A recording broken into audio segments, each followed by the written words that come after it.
പൊങ്കാല ഇടുന്ന സ്ഥലത്ത് പോകണം. അപ്പോൾ ചേച്ചി ഇറങ്ങിയിട്ടുണ്ട്. ചേച്ചിയെ അച്ഛൻ കൊണ്ടാക്കിയിട്ട് വരും. അതിനുശേഷമാണ് എന്നെ കൊണ്ടാക്കുന്നത്. അങ്ങനെ ഞാൻ വെയിറ്റ് ചെയ്യാണ്. അപ്പോൾ നമുക്ക് ബാക്കിയുള്ള വ്യൂസൊക്കെ നമുക്ക് കാണാം കേട്ടോ. അങ്ങനെ നമ്മൾ പൊങ്കാല ഇടുന്ന സ്ഥലത്ത് എത്തിയിട്ടുണ്ട്. അപ്പോൾ നമ്മൾ മിൽമയുടെ അവിടെ ആണ് കേട്ടോ പൊങ്കാല ഇടുന്നത്. അപ്പോൾ നമ്മൾ കല്ലൊക്കെ വാങ്ങിച്ചിട്ടുണ്ട്. പിന്നെ കലത്തിൽ കുറച്ച് വെള്ളമൊക്കെ എടുത്ത് വെക്കുന്നുണ്ട് പൊങ്കാല ഇടാൻ വേണ്ടി.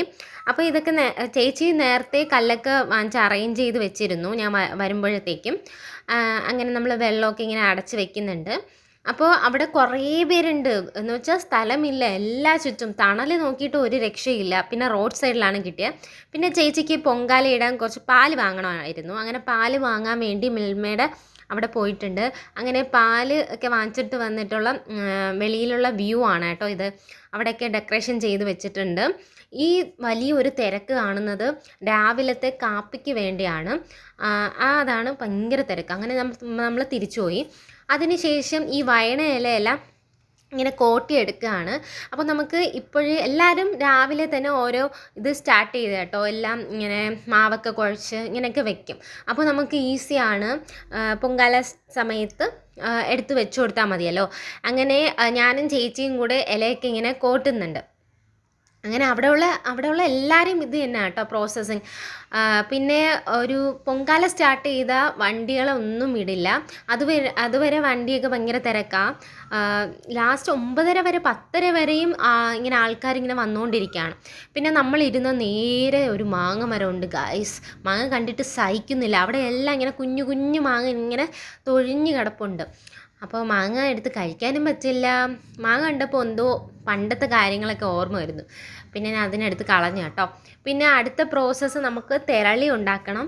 അങ്ങനെ അതിന് വേണ്ടി മാവ് എടുക്കുന്നുണ്ട്. നമ്മൾ ഓൾറെഡി മാവ് വീട്ടിൽ വെച്ച് വറുത്ത് കൊണ്ട് പോവും. ആ മാവാണ് കേട്ടോ. ആ മാവിലോട്ട് കുറച്ച് ഏലക്ക പൊടിച്ചത് ഇട്ടിട്ടുണ്ട്. ഏലക്കയും ജസ്റ്റ് ഒന്ന് തല്ലിയിട്ട് നമ്മൾ കൊണ്ടുപോയിട്ടുണ്ട്. പിന്നെ കുറച്ച് തേങ്ങ ഇട്ട് കൊടുക്കുന്നുണ്ട്. ഈ തിരളിക്ക് കൂടുതൽ തേങ്ങ ആവശ്യമാണ്. നമ്മൾ എത്ര അളവിനാണ് മാവിട്ട അത്രയും അളവിൽ തേങ്ങ ഇടണമെന്നാണ് പറയുക. അങ്ങനെ നമ്മൾ കുറച്ച് തേങ്ങയൊക്കെ ഇട്ട് കൊടുക്കുന്നുണ്ട്. പിന്നെ ശർക്കരയും ഞാൻ കാണിച്ചിട്ടുണ്ടായിരുന്നു ഇന്നലത്തെ വീഡിയോയിൽ. ഇങ്ങനെ ചെത്തി വെച്ചിട്ടുള്ള ശർക്കരയും ഒരുപാട് ഇങ്ങനെ ഇട്ട് കൊടുക്കുന്നുണ്ട്. അപ്പോൾ ഇതൊക്കെ ചേർത്ത് ഒന്ന് മിക്സ് ചെയ്തെടുക്കണം. അപ്പോൾ പിന്നെ പഴവും കൂടെ ചേർത്തിട്ടാണ് കേട്ടോ മിക്സ് ചെയ്തത്. അപ്പോൾ നമ്മൾ ഇതിന് വേണ്ടി മിക്സ് ചെയ്തെടുക്കാൻ വേണ്ടി 3 പഴം ആദ്യം ഇട്ട് കൊടുക്കുന്നുണ്ട്. എന്നിട്ട് നമ്മൾ മിക്സ് ചെയ്തിട്ട് വേണമെങ്കിൽ ചേർത്ത് കൊടുക്കാം. അങ്ങനെ എന്നിട്ട് നല്ലപോലെ ഒന്ന് മിക്സ് ചെയ്തെടുക്കണം. അങ്ങനെ ഞാൻ മിക്സ് ചെയ്ത് കൊണ്ടിരിക്കുകയാണ്. പക്ഷേ ഈ മിക്സ് ചെയ്യാൻ ഭയങ്കര പാടാണ് കേട്ടോ. നല്ലപോലെ ഒന്ന് മിക്സ് ചെയ്തെടുത്താൽ മതി. അങ്ങനെ നമുക്ക് തോന്നി ഈ പഴം ഇനിയും വേണമെന്ന്. അങ്ങനെ അഡീഷണലായിട്ട് പിന്നെയും ചേർത്ത്. പക്ഷേ ഈ ഇതുണ്ടല്ലോ ശർക്കര ലാസ്റ്റ് അലിഞ്ഞ് ഇങ്ങനെ ഇറങ്ങി കേട്ടോ. നമ്മൾ ആദ്യമായിട്ടാണല്ലോ, അതുകൊണ്ട് വലിയ പിടുത്തമൊന്നുമില്ല. ഞാനും ചേച്ചിയും ഇത് തിരളി ആദ്യമായിട്ടാണ് ഉണ്ടാക്കി നോക്കുന്നത്. അമ്മയൊക്കെ ഉണ്ടാക്കും. അപ്പോൾ അമ്മ ഈ പ്രാവശ്യം ഇല്ലല്ലോ, നമ്മൾ തന്നെ ഓരോന്നൊക്കെ ചെയ്യുന്നുണ്ട്. അപ്പോൾ ലാസ്റ്റ് ഈ ശർക്കരയെല്ലാം അലിഞ്ഞ് ഇങ്ങനെ വന്നു. അങ്ങനെ ഈ പരുവായിട്ടുണ്ട്. പിന്നെ നമ്മൾ തിരളിയിൽ എടുത്ത് വെച്ച് കൊടുക്കുന്നുണ്ട്. നമുക്ക് തിരളി തന്നെ 2 രീതിയിൽ നമുക്ക് ഉണ്ടാക്കാം. ഇതുപോലെ വയണ ഇല കോട്ടിയിട്ടുണ്ടാക്കാം, അല്ലാതെ ഇങ്ങനെ ഈ മാല ടൈപ്പ് ഉണ്ടാക്കാം. അപ്പോൾ അതൊക്കെ ഞാൻ കുഞ്ഞിലേ മുതൽ കണ്ടു വരുന്നതാണ്, അമ്മയുടെ പോകുമ്പോൾ ഓരോന്നുണ്ടാക്കുന്നത്. അപ്പോൾ അതുപോലെയൊക്കെ ചെയ്യുന്നുണ്ട്. പിന്നെ ചിലവർ മണ്ടപ്പുറ്റുണ്ടാക്കും. ഈ പ്രാവശ്യം നമ്മൾ മണ്ടപ്പുറ്റ് ഉണ്ടാക്കുന്നില്ല. നമുക്ക് അറിയുന്ന രീതിയിലേക്ക് നമ്മൾ ഉണ്ടാക്കി വെക്കുന്നുണ്ട്. കണ്ടോ, ഇതുപോലെയാണ് മാല രീതിയിൽ ഉണ്ടാക്കുന്നത്. എന്നിട്ട് ലാസ്റ്റ് ഇഡ്ഡലി പാത്രത്തിൽ കുറച്ച് വെള്ളം വെച്ചിട്ട് ഇതുപോലെ ആദ്യത്തെ തട്ട് വെച്ചിട്ട് അതിൻ്റെ ഇതിലാണ് വെച്ച് കൊടുക്കുന്നത്. അപ്പോൾ എന്നിട്ട് എല്ലാം നമ്മൾ തിരളിയൊക്കെ ഇങ്ങനെ ചെയ്ത് വെച്ചിരിക്കുന്നില്ല, അതെല്ലാം ഇങ്ങനെ ജസ്റ്റ് ഒന്ന് വെച്ച് കൊടുക്കും. അപ്പോൾ നമുക്ക് എല്ലാം ഒരു തട്ടിൽ തന്നെ എല്ലാം വെക്കാൻ പറ്റി. ചിലപ്പോഴൊക്കെ നമ്മൾ കൂടുതൽ ഉണ്ടാക്കണമെങ്കിൽ 2-3 തട്ടിലൊക്കെ വെക്കേണ്ടി വരും. പക്ഷെ നമുക്ക് ഒരു തട്ടിൽ വെച്ചോളൂ, അത്രയ്ക്കുള്ള സാധനം ഉണ്ടായിരുന്നുള്ളൂ. എന്നിട്ട് അത് നല്ലപോലെ ഒന്ന് മൂടി വെച്ചിട്ടുണ്ട്. ഇത് നമ്മൾ ഇങ്ങനെയൊക്കെ ചെയ്ത ശേഷം ഒരു സ്ഥലത്തോട്ട് മാറ്റി വയ്ക്കും. ഇതങ്ങനെ പൊങ്കാല ഇട്ട ശേഷമാണ് ഇത് വെച്ച് കൊടുക്കുന്നത്. പിന്നെ ഞാനും ചേച്ചിയും കൂടെ കാപ്പി കുടിക്കാൻ വേണ്ടി വന്നിട്ടുണ്ട്. അപ്പോൾ നേരത്തേക്കാളും നല്ല ക്യൂ ആയിട്ടുണ്ട്. അങ്ങനെ നമ്മൾ അവിടെ വന്ന് നിൽക്കുകയാണ്. പിന്നെ ആറ്റുകാലമ്മയുടെ പടമൊക്കെ വെച്ചിട്ട് ഒരു സ്ഥലം ഉണ്ടായിരുന്നു. പിന്നെ ഇങ്ങനെ ഓരോ പേരിങ്ങനെ വന്നുകൊണ്ടിരിക്കുകയാണ്, കണ്ടോ. അങ്ങനെ അവിടെ ഒരു പോറ്റിൽ നിന്ന് ചന്ദനമൊക്കെ കൊടുക്കുന്നുണ്ട്. അങ്ങനെ ഞാൻ ആ ചന്ദനം വാങ്ങാൻ പോയതാണ് നിങ്ങളിത് കണ്ടുകൊണ്ടിരിക്കുന്നത്. അപ്പോൾ ചന്ദനം നമ്മൾ തൊട്ടില്ലല്ലോ, അങ്ങനെ ചന്ദനം തൊടാലോ എന്ന് വെച്ചാൽ ഞാൻ പോയി വാങ്ങിയതാ. അപ്പോഴത്തേക്കും ഒരു കൊച്ച് വന്ന് എന്നോട് ചോദിച്ചു കേട്ടോ, യൂട്യൂബർ ആണോ ചേച്ചി എന്ന്. അപ്പോഴേക്കും ഞാൻ ഞെട്ടിപ്പോയി കേട്ടോ, എന്നെയൊക്കെ തിരിച്ചറിയാൻ തുടങ്ങിയോ എന്ന്. അതുപോലെ വേറൊരാൾ ഇതുപോലെ ചോദിച്ചിട്ടുണ്ടായിരുന്നു. പിന്നെ ഞാൻ ഇഡ്ഡലിയും സാമ്പാറും പിന്നെ പരിപ്പ് വട, പിന്നെ നമ്മൾ ചട്നി, തക്കാളിയും മുളകൊക്കെ ചേർത്ത്, അതെനിക്കിഷ്ടമല്ല, ഞാൻ അത് വാങ്ങിയില്ല. അതിനുശേഷം കഴിച്ചിട്ട് നമ്മൾ തിരുവല്ലം ക്ഷേത്രത്തിൽ പോയിട്ടോ, അവിടെ നിന്ന് ജസ്റ്റ് നടന്നു പോയാൽ മതി. അങ്ങനെ ഇത് ക്ഷേത്രത്തിൻ്റെ വകയായിട്ട് ഇത് പൊങ്കാല ഇടുന്നതാണ്. അപ്പോൾ എല്ലാവർക്കും ഈ ക്ഷേത്രം അറിയാമായിരിക്കും, പരശുരാമ ക്ഷേത്രമാണ്. അപ്പോൾ അവിടെയും ഒരുപാട് പൊങ്കാല ഉണ്ട്. നമ്മൾ ആദ്യം പ്ലാൻ ചെയ്തത് ഇവിടെ ഇരിക്കാമെന്ന, എന്നിട്ട് അങ്ങ് പോയി മിൽമയുടെ ഭാഗത്ത് പോയി. അങ്ങനെ ഇവിടെയും ഒരുപാട് ഇങ്ങനെ പൊങ്കാല ഇടുന്നുണ്ട്. അപ്പോൾ പൊങ്കാലയുടെ ഓരോ പ്രിപ്പറേഷൻസ് ഇങ്ങനെ എല്ലാവരും നടക്കുകയാണ്. അപ്പോൾ ഒരു എന്താ പ്രത്യേകത, ഒരു വൈബാണ് കേട്ടോ. എനിക്ക് ഇവിടെ വെച്ച് ഒരാളെ ഞാൻ കണ്ടു. ഇങ്ങനെ എല്ലാവരും, ഞാൻ ഇങ്ങനെ പോയപ്പോൾ തന്നെ എല്ലാവരും പറയണം ഇതുകൊണ്ട് ഒരു യൂട്യൂബർ പോകണമെന്ന്. അപ്പോൾ ഞാൻ തന്നെ സത്യം പറയാമല്ലോ, ഞാൻ ഞെട്ടിപ്പോയി. എന്നെയൊക്കെ ഇങ്ങനെ നിങ്ങൾ തിരിച്ചറിഞ്ഞു തുടങ്ങിയോ എന്ന്.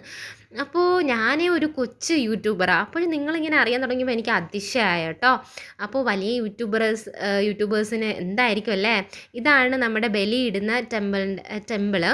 അപ്പോൾ ഇവിടെയാണ് മറ്റേ ഇങ്ങനെ ഒഴുക്കുന്ന സ്ഥലം, അതാണ് ഇങ്ങനെ വൃത്തികേടായിട്ട് ഇങ്ങനെ കിടക്കുന്നത് പുഴ. പിന്നെ ഇതാണ് കേട്ടോ, ഇത് ബലിയിട്ടിട്ട് പ്രാവുകൾ ഇങ്ങനെ കൊത്തിയെടുക്കുന്ന അതാണ്. പിന്നെ ഇവിടെ അകത്ത് മൊബൈൽ യൂസ് ചെയ്യാൻ പാടില്ല, അങ്ങനെ ജസ്റ്റ് ഒന്ന് എടുക്കുന്നുണ്ട്. ഇതിൻ്റെ അകത്ത് കയറാൻ പറ്റും കേട്ടോ, അകത്ത് ഒട്ടും പറ്റില്ല. എന്നാൽ ഇത് ജസ്റ്റ് നമ്മൾ അല്ലാതെ ഒന്ന് ജസ്റ്റായിട്ടൊന്ന് എടുത്തതാണ്. അതിൻ്റെ ഓരോ പോരായ്മകളും വീഡിയോയ്ക്കുണ്ട്. അപ്പോൾ അവിടെ ഫുള്ളും ക്യാമറ വെച്ചിട്ടുണ്ട്, അങ്ങനെ എടുക്കാൻ പറ്റത്തില്ല. പിന്നെ നമ്മൾ തൊഴുതിട്ട് പുറത്തിറങ്ങി, എന്നിട്ട് കുറച്ച് പ്രാവുകളൊക്കെ കണ്ടു നിന്നു. പിന്നെ നമ്മൾ നേരെ പോയിട്ടുണ്ട്. അപ്പോൾ സമയമായിട്ടുണ്ട് കേട്ടോ അടുപ്പ് കത്തിക്കാൻ. അങ്ങനെ ഞാൻ ഇങ്ങനെ നിൽക്കുകയാണ്, വെയിറ്റിംഗ് ആണ്. എല്ലാവരും ഇങ്ങനെ അടുപ്പിൽ ഇങ്ങനെ വിറകൊക്കെ എടുത്ത് വെച്ചിട്ട്, വിറകല്ല കൊതുമ്പ് എടുത്ത് വെച്ചിട്ടുണ്ട് കണ്ടോ. പക്ഷേ ഒടുക്കത്തെ വെയിലാണ് ഗൈസ്. ഞാൻ ഇതുവരെ പോയിട്ടിട്ട് ഇത്രയും വെയിൽ കൊണ്ടിട്ടില്ല.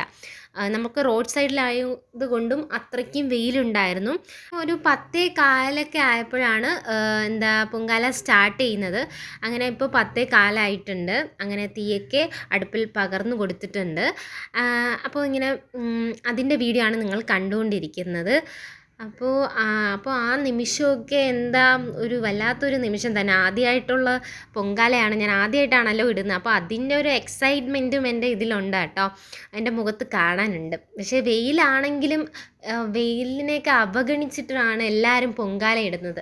സത്യം പറഞ്ഞാൽ അത്രയ്ക്ക് നമ്മുടെ ഈ തീയൊക്കെ നമ്മുടെ കാലിൽ വന്നിട്ടാണ് അടിക്കുന്നത്. എന്നാലും അതൊക്കെ നമ്മൾ മൈൻഡ് ചെയ്യാതെ ആ പൊങ്കാല അമ്മയ്ക്ക് വേണ്ടി ഇങ്ങനെ ആ ഭക്തിയോട് പൊങ്കാല ഇടുന്നുണ്ട് എല്ലാവരും. ഞാൻ ഉൾപ്പെടെ അങ്ങനെയാണ്. നമുക്ക് ആ നിമിഷമൊന്നും വേറെ ഒന്നും ആലോചിക്കില്ല, അതിൽ മാത്രം പൊങ്കാലയിൽ മാത്രം നമ്മളിങ്ങനെ ലയിച്ചിരിക്കും എന്ന് തന്നെ പറയാം.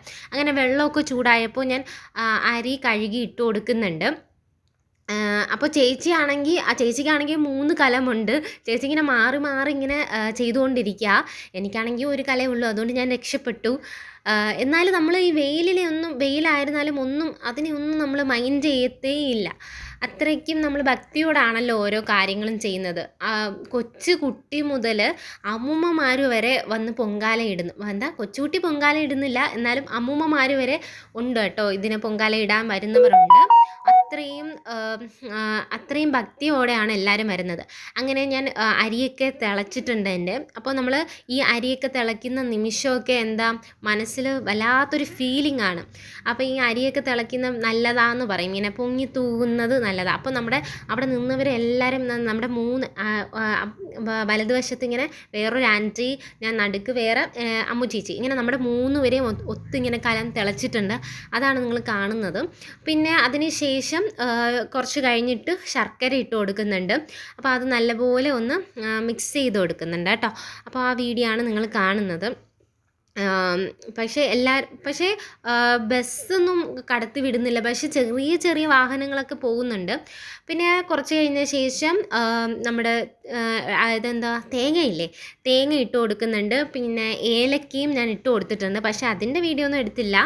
ഏലക്കയും തേങ്ങയൊക്കെ ഇട്ട് കൊടുത്തിട്ട് നല്ലപോലെ മിക്സ് ചെയ്തിട്ട് ലാസ്റ്റ് പഴം ഇട്ട് കൊടുക്കുകയാണ്. പഴവും ഇട്ടിട്ടുണ്ട്. പഴം ഇട്ട ശേഷം ഞാൻ അണ്ടിപ്പരിപ്പ്, മുന്തിരി അതൊക്കെ ഇട്ട് കൊടുത്തു. എന്നിട്ട് നല്ലപോലെ മിക്സ് ചെയ്തിട്ട് ലാസ്റ്റാണ് നമ്മൾ നെയ്യ് ഒഴിക്കുന്നത്. അങ്ങനെ ലാസ്റ്റ് ഞാൻ നെയ്യ് ഒഴിച്ച് കൊടുത്തിട്ടുണ്ട്. നെയ്യാണെങ്കിൽ വരുന്നില്ല, അപ്പോൾ നമ്മൾ ജസ്റ്റ് ഒന്ന് അടുപ്പിൽ വെച്ചാൽ അത് ഇങ്ങനെ ഉരുകി വരുമല്ലോ. പിന്നെ നമ്മുടെ പൊങ്കാല ഇവിടെ തയ്യാറായിട്ടുണ്ട്. അങ്ങനെ പൊങ്കാല ഇറക്കിയ ശേഷം പിന്നെ തെരളി വെച്ച് കൊടുക്കണം. അങ്ങനെ തെരളിയൊക്കെ ഞാൻ അടുപ്പിൽ വെച്ച് കൊടുത്തിട്ടുണ്ട്. അപ്പോൾ ഒടുക്കത്തെ വെയിലെന്ന് വെച്ചാൽ ചിലവർക്കൊക്കെ തോർത്തൊക്കെ കൊണ്ട് അഡ്ജസ്റ്റ് ചെയ്തു. ഞാനാണെങ്കിൽ നമ്മളാണെങ്കിൽ തോർത്തും എടുത്തില്ല. അതുകൊണ്ട് ഞാൻ കണ്ടുപിടിച്ച ഒരു മാർഗ്ഗമാണ് സഞ്ചി എടുത്ത് തലയിടുക. അതാകുമ്പോൾ കൂടുതൽ കുഴപ്പമില്ല, അഡ്ജസ്റ്റ് ചെയ്യാം. അങ്ങനെ അവിടെ നമുക്ക് കുറേ പേരെ പരിചയപ്പെടാൻ പറ്റി. പാറശാലയിൽ നിന്ന് ഉള്ള ആൻറ്റിമാരാണ് നമ്മുടെ അടുത്തിരുന്നത്. അപ്പോൾ അവരോടെയൊക്കെ സംസാരിച്ചിട്ടുണ്ട്. മക്കളെ ഈ വയസ്സായ കാലത്ത് ഇങ്ങനെ എന്തിനെടുത്തത് എങ്കിൽ ഞാൻ ഗ്ലാമർ താരമില്ലേ അമ്മൂമ്മ? തന്നെ മക്കളെ അടുത്ത പ്രാവശ്യം നമുക്ക് കുട്ടി കൂടി ഓട്ടോയിൽ കൊണ്ടുവന്ന മാമനാട്ടോ. മാമനാണ് നമുക്ക് എല്ലാ സാധനങ്ങളും വാങ്ങിച്ചു തന്നത്. വെള്ളമായിരുന്നാലും ഇതാണ് നമുക്ക് മാമൻ വെള്ളമൊക്കെ വാങ്ങിച്ചു കൊണ്ടുവന്ന മാമൻ. ഹായ് കൂടി.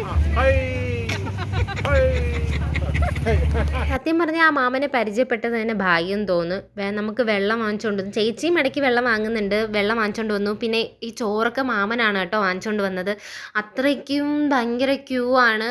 നമ്മൾ സത്യം പറഞ്ഞാൽ തളർന്നു ആ ക്യൂ കിടന്ന്. അത്രയ്ക്കും ക്യൂ ആണ്. അപ്പം ആ മാമ വാങ്ങിച്ചുകൊണ്ട് വന്നുകൊണ്ട് വളരെ നന്നായി. ഇത് കണ്ടോ, നമ്മൾ പിന്നെ ഐസ്ക്രീം വാങ്ങിച്ച് കുടിക്കുകയാണ്. ഇത് പഴയ കാലത്ത് ഭയങ്കര നൊസ്റ്റാൾജിയായി ഈ ഐസ്ക്രീമോട്. അങ്ങനെ ഐസ്ക്രീമൊക്കെ വാങ്ങിച്ച് കുടിക്കുന്നുണ്ട്. അപ്പോൾ നമ്മളുടെ പൊങ്കാല നിവേദ്യത്തിന് സമയമായിട്ടുണ്ട്. അപ്പോൾ എല്ലാവരും അതിന് വേണ്ടി വെയിറ്റ് ചെയ്യാണ്. ഇങ്ങനെ ന്യൂസ് പേപ്പറൊക്കെ ഇട്ട് പൊതിഞ്ഞ് വെച്ചിട്ടുണ്ട്. അപ്പോൾ തളിക്കാൻ വേണ്ടി ഇങ്ങനെ വരും, പോറ്റി വരും കേട്ടോ. അങ്ങനെ എല്ലാവരും നമ്മുടെ അങ്ങോട്ടുള്ള ഭാഗത്തൊക്കെ തളിച്ചിട്ടുണ്ട്. അതാണ് എല്ലാവരും ഇങ്ങനെ വരുന്നത്. അതിന് ശേഷമേ നമ്മളുടെ ഭാഗത്തോട്ട് വരുള്ളൂ. അപ്പം മുമ്പുള്ളവരെല്ലാവരും തളിച്ച് അപ്പോൾ ഇങ്ങനെ പോവാണ്, നടന്നു പോവാണ്. അപ്പോൾ നമ്മുടെ തിരുവല്ലം വരെ വണ്ടി വിടാൻ ഇങ്ങോട്ടുള്ള വണ്ടി വിടാൻ ഭയങ്കര പാടാണ്. അങ്ങനെ വിടത്തില്ല. അതുകൊണ്ട് എല്ലാവരും ഇങ്ങനെ തിരുവല്ലം വരെ ഒന്ന് നടന്നു പോകുന്നുണ്ട്. കണ്ട ആൻറ്റിമാരൊക്കെ തലയിലൊക്കെ വെച്ചിട്ടാണ് എടുത്തുകൊണ്ട് പോകുന്നത്. പിന്നെ ചെരുപ്പിട്ടില്ലെങ്കിൽ ഏറ്റവും പണി കിട്ടും കേട്ടോ റോഡിൽ കൂടെ പോകുന്നത്. പിന്നെ ഇങ്ങനെ പോറ്റി വന്നിട്ടുണ്ട് ഇങ്ങനെ തളിക്കാൻ വേണ്ടി. സത്യം പറഞ്ഞാൽ ഞാൻ ചെരുപ്പിട്ടില്ല. ഇത്രയും വീട്ടിൻ്റെ അടുത്തല്ലേ എന്ന് വിചാരിച്ചിട്ട് ഞാൻ ചെരുപ്പിടാൻ മറന്നുപോയി ഗൈസ്. പൊങ്കാലയല്ലേ, ചെരുപ്പിടണ്ടെന്ന് പറഞ്ഞു ഇങ്ങനെ വന്നപ്പോൾ ചെരുപ്പിട്ടില്ല. ലാസ്റ്റ് എന്താ അഗ്നിക്കാവടി എടുത്ത പോലെ ആയിപ്പോയി എൻ്റെ കാല്. പിന്നെ ഞാൻ അവിടെ ഒതുങ്ങി നിന്നു. അങ്ങനെ ചേച്ചി അച്ഛൻ കൊണ്ടാക്കി ചേച്ചിയെ വീട്ടിൽ. അതിനുശേഷം എന്നെ വിളിക്കാൻ വരാമെന്ന് പറഞ്ഞു. അങ്ങനെ ഞാൻ ഒരു ചെരുപ്പില്ലാത്തതുകൊണ്ട് ഒരു സൈഡിൽ അങ്ങ് മാറി നിന്നു. അല്ലെങ്കിൽ പണി കിട്ടും. സത്യം റോഡ് അത്രയ്ക്കും ഇങ്ങനെ ചൂടായി ഇങ്ങനെ തിളച്ച് കിടക്കുക. ഞാനൊന്ന് ജസ്റ്റ് ചവിട്ടിയപ്പോൾ എനിക്ക് സത്യം പറഞ്ഞാൽ അഗ്നിക്കാവടി എടുക്കും പോലെയാണ് തോന്നിയത്. അതുപോലെയാണ് കേട്ടോ. അങ്ങനെ എല്ലാവരും ഇങ്ങനെ ഞാനും ചേച്ചിയും കൂടെ സഞ്ചിയിൽ ഇങ്ങനെ സാധനങ്ങളൊക്കെ പെറുക്കി വെക്കുന്നുണ്ട്. അപ്പോൾ ഇതാണ് നമ്മുടെ പൊങ്കാല വിശേഷങ്ങൾ. എല്ലാവർക്കും ഇഷ്ടപ്പെട്ടെന്ന് വിചാരിക്കുന്നു.